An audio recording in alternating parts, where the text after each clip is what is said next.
가장 뜨거운 이슈 오늘의 헤드라인 출발 새아침 헤드라인 인터뷰.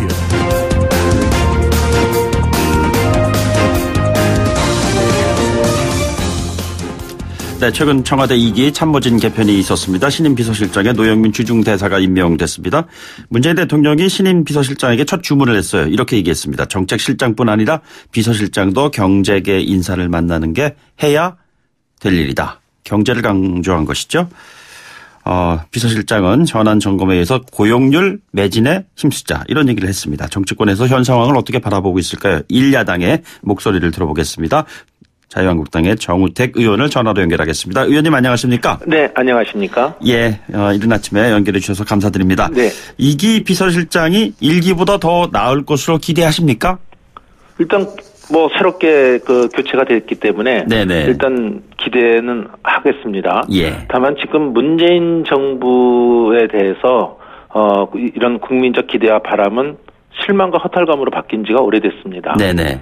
특히 신재민 전 사무관의 어떤 극단적 선택으로 내몰고 또 특별감찰반은 민간인 불법 사찰을 하고 예. 또 청와대 보좌진의 음주운전과 시민폭행 또 정무비서관은 불법 정치자금 수수 의혹 이런 해괴망측한 일이 지금 문재인 정부 청와대에서 벌어지고 있기 때문에 네네. 이번에 교체는 불가피하지 않았나 이렇게 저는 보고 있고요. 네네. 또는 이왕 교체가 됐기 때문에 정책이 올바른 방향으로 갈 수 있도록 새로운 비서실장이 그림자 역할을 해주기를 기대하고 있습니다. 예, 경제를 강조를 한 것 같습니다. 하지만 고용 동향 발표를 보면 취업자 증가가 9년 만에 최악이다.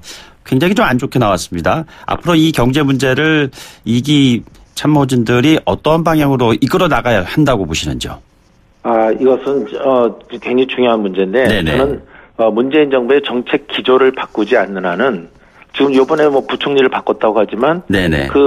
바꾼 개각의 어떤 규모나 폭이 중요한 것이 아니고 저는 내용이 중요하다고 봅니다. 예. 그렇지만 지금 요번에 부총리가 바뀌었어도 어떤 경제 정책의 기조가 바뀌지 않고 있는 모습을 보이고 있기 때문에 지금 이대로의 정책 기조는 문재인 정부가 경제 정책에서 성공할 수 없다. 네네. 저는 그렇게 단언적으로 말씀드립니다. 설 연휴 전에 개각이 있을 것이다 이런 얘기가 나오고 있습니다. 이것을 통해서 뭔가 좀 돌파구를 마련하려고 하지 않겠습니까?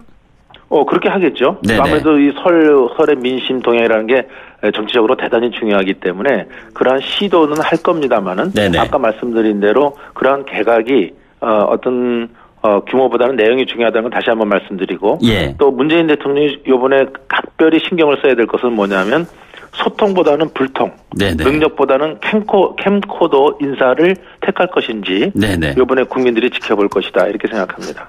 개각 단행하는 데 있어서 야당 중진 의원으로서 지금 주문하시는 내용인데요. 조금 더 디테일하게 구체적으로 어떤 주문을 좀 하고 싶으신지요?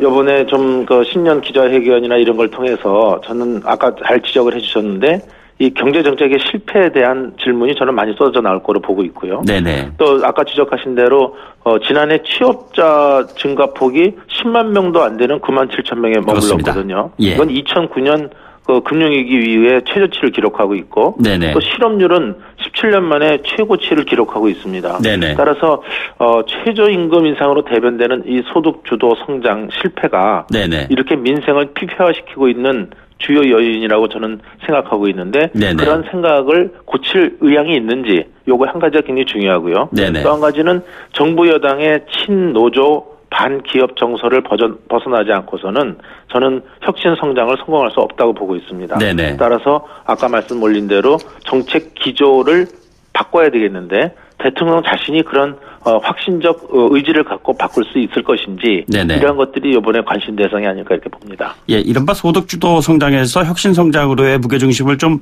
옮기는 것이 아닌가 이런 것이 정책 기조를 좀 바꾸는 하나의 모습으로 받아들이는 분이 계시는데 의원께서는 이것을 어떻게 받아들이고 계시는지요? 말씀은 화려합니다. 혁신 성장 다 좋고 좋은데 과연 규제 개혁이 없이 아까 말씀드린 대로 친노조 반기업 정서로 혁신 성장에 이룰 수 없다는 것이죠. 네네. 말로만 혁신 성장 구호를 외치지 말고 실제적인 이 민생의 현장에서 대통령이 들여다봐야 된다. 이번에 대통령께서 어디 회의에서 그 장관들한테 그 현장을 중시하라 이런 말씀을 하셨는데 저는 대통령이 좀 민생을 알았으면 좋겠어요. 현장을 봤으면 좋겠어요. 그 장관이 봐도 대통령의 눈치를 보기 때문에 안 되는 거예요. 그러니까 대통령이 정말로 경제를 이해하고 민생을 그 속으로 들어가서 이걸 건져보겠다는 대통령의 의지와 행동이 중요하다. 이 말씀을 좀 드리고 싶습니다. 예, 뭐 대북 관련 이슈 한 가지 여쭤보도록 하겠습니다. 그 김정은 위원장이 방중 마치고 이제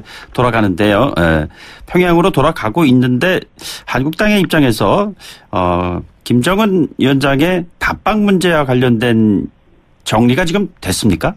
무슨 협의를 하러 오겠다. 근데 비핵화 문제를 협의하러 오겠다는 거에 대해서는 그건 뭐 마다할 이유가 없겠죠. 그런데 지금 민주당에서 뭐라고 하냐면 이 김정은이 오는 것에 대해서 국회 차원에서 환영 결의안을 내자 이런 얘기를 하고 있습니다. 저는 한마디로 어이없는 짓이라고 봅니다. 아까 말씀드린 대로 북한의 비핵화의 빗자도 지금 이루어지지 않은 상황에서 국회 차원의 환영 결의안을 낸다는 것은 저는 말도 안 되는 것이고 용납될 수 없다 이렇게 보고요. 차라리 이 광화문 내거리에서 말이죠. 김정은 만세 이 연호를 외치는 무리들에 대한 구속 결의안부터 내는 것이 저는 민주당의 도리가 아닐까 이렇게 생각합니다. 예, 지금 북한의 비핵화 문제 잠깐 언급하셨는데 조명균 통일부 장관이 최근에 북한에 생각하고 있는 비핵화와 우리가 생각하는 비핵화가 좀 다른 것 같다라는 뉘앙스의 얘기를 했다고 하는데 한국당은 북한의 비핵화가 어떻게 돼야 한다고 지금 생각을 하고 계시는 겁니까? 지금 우선 통일부 장관이 지금 얘기하고 있는 이제 와서 보니까 북한과 우리 대한민국의 비핵화의 어떤 개념이 다른 것 같다. 벌써 회담을 몇 번 했습니까? 김정은과의 대통령과의 만남이 벌써 3번이나 이루어졌는데 이제 와서 통일부 장관이 그런 얘기를 하고 있다는 것이 정말 개탄스럽고요. 우리의 입장은 지난번에 우리 기억이 나죠. 6차 핵실험까지 해서 북한이 핵을 갖고 우리 남한을 얼마나 국민들을 불안하고 위협을 했습니까?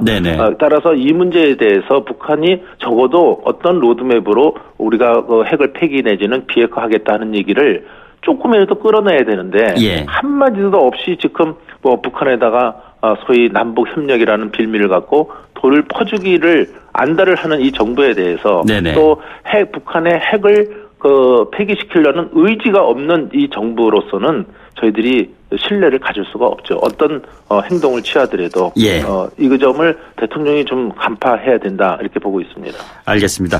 그 5.18 특조위 관련한 질문 하나 드리겠습니다. 최근에 지만원 씨 관련해서 추천을 놓고선 뭐 여러 가지 정리가 안 되고 있는 것이 아니냐 이런 지적이 나오고 있는 것 같습니다. 나경원 원내대표 태도도 너무 애매모호하다는 지적도 있는 것 같습니다. 어떻게 지금 마무리 지으실 예정이시죠? 이 문제는 뭐 아무래도 이제 원내 총의를 모을 거로 이렇게 보입니다만, 거기에 그 지만원 박사의 포함 여부가 지금 이슈화가 돼 있기 때문에 그래도 그분의 이제 어떤 극우적 행태에 대해서 우려하는 시각도 있지만 저는 그 진상 규명 차원에서 그분이 그 위원으로 들어가는 것도 신중하게 검토할 필요도 있다. 그래서 이 문제에 대해서는 여러 사람의 총의를 모으는 게 좋기 때문에 우리 당이 아직 총의를 이것을 못 모으고 있습니다. 저는 원내대표가 개인적 판단이 아니라 우리 의원총회에서 의원들의 총의를 모아가는 것이 좋겠다 이렇게 보고 있습니다. 너무 한쪽으로 지나친 발언을 하는 것이 아닌가에 대한 부담 없으십니까? 지나친, 그분이 그 문제에 대해서 그동안 한 18년 동안 연구를 해오신 분이기 때문에, 그분의 주장이 있을 것입니다. 그렇지만 그것이 혼자서의 어떤 생각이 아니라 거기서 충분히 논의와 그것을 걸러야 되기 때문에, 한 사람의 주장이 모든 것을, 한 방향으로 몰고 가지는 않을 것이다.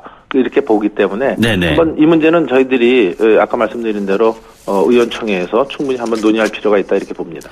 전당대회 날짜도 27일로 다음 달 27일 결정이 좀 됐습니다. 여러 가지 거론되는 그 후보들 많이 나오고 계시고 의원께서도 뭐 그중에 한 분으로 얘기가 좀 나오고 있습니다. 앞으로 한국당이 당대표가 누가 돼야 한다고 생각하시는지요? 글쎄요. 지금 나오시는 분들이 저마다의 강점과 특기를 갖고 있고 우리 당을 살리겠다는 일념으로 준비를 하고 계신 분들이라 이렇게 생각합니다. 다만 그동안에 정치적 여정이나 경험 등에서 차이가 있기 때문에 당의 운영 방식도 달라질 수 있다. 이렇게 저는 봅니다. 네네.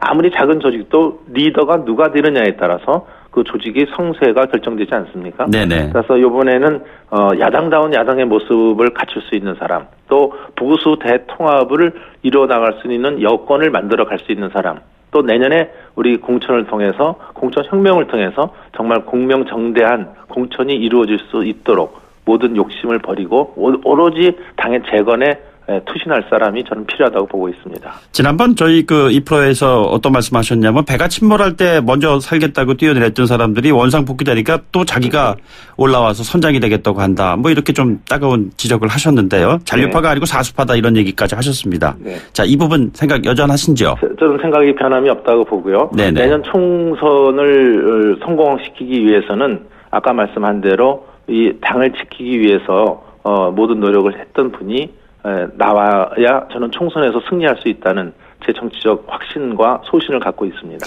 보수 대통합 관련해서 연관된 질문인데요. 당대표 후보로 거론되고 있는 오세훈 전 시장이 당선이 되면은 바른미래당 내 인사들이 대거 복당할 계기가 마련될 수도 있다. 이런 의견이 있습니다. 어떤 생각 가지고 계시는지요? 저는 이 바른미래당 이거 문제는 저는 2차적 문제라고 봅니다. 예. 우리 당이 우뚝 서서 정말 대한정당으로서 신뢰를 받아간다고 한다면 저는 우리 당을 놓고 하는 바른당의 인사들이 쇄도할 것이다. 저는 이렇게 봅니다. 네네. 따라서 지금 우리 여건이 안 돼 있으면서 자꾸 바른당에 지금 계신 의원들을 표현은 이상하지만 빼오기식을 한다고 한다면 네네. 이것은 우리 앞으로 바른미래당과의 국회에서의 협조 차원에서도 실익이 없고 네네. 또 우리가 보수 대통합이라는 것이 우리 당을 나갔던 분을 다시 모시고 오는 것만이 보수 대통합이 아니다. 네네. 이 제도권 바깥에 많은 인적 자원을 같이 일렬 대오해서 갈 수 있는 여건을 마련해 나가는 것이 저는 보수 대통합의 기본이다. 이렇게 보고 있습니다. 민주당 내에서도 무소속 의원들의 복당 문제에 대해서 찬반이 엇갈리는 모양인데요. 보수 대통합을 의원께서는 그러면 어떻게 해야 한다고 지금 생각하고 계시는지요? 아까 말씀드린 대로 우선 기본 첫째는 우리 당이 제대로 우뚝 서는 것이고요. 체제 정비를 통해서. 그리고 두 번째는 아까 말씀드린 대로 이 제도권 바깥에 건전한 시민단체들이 굉장히 많이 있습니다. 예. 또 많은 훌륭한 인적 자원들이 있기 때문에 네네. 이분들과 소통과 교류를 시간을 갖고 쭉 그 의견과 교류를 통해서 우리가 내년 총선에서는 좌파 정권과 한번 대판 확실하게 붙을 수 있는 여건을 마련하는 것이 네네. 저는 보수 대통합의 과정이다 이렇게 보고 있습니다. 지금까지의 비대위 활동 점수 주신다면은 몇 점 주시겠습니까? 제가 다른 데서 질문을 받았는데요. 저는 A 학점을 줬습니다. 네네. A 플러스까지는 제가 못 드린다고 했습니다만은 네. A 학점이니까 우등했다고 봐야죠. 근데 다만 이제 뒤늦게 가서 우리 당을 안정화시킨 것에 대해서는 굉장히 큰 공헌을 했습니다. 네네. 하지만 그 전원책 변호사를 상고처리해서 모시고 왔다가 해촉 과정까지 간 것은 저는 정치적 실책을 범했다고 보고 지금은 이제 많이 이제 동력이 떨어지고 비대위 쪽으로 전환되는 모드이기 때문에 네네. 빨리 그 비대위가 전당대회를 제대로 치를 수 있는 여건을 마련하는 비대위가 되는 것이 좋겠다 이렇게 보고 있습니다. 알겠습니다. 오늘 말씀 여기까지 듣죠. 고맙습니다. 네, 감사합니다. 네, 지금까지 자유한국당의 정우택 의원이었습니다. 1부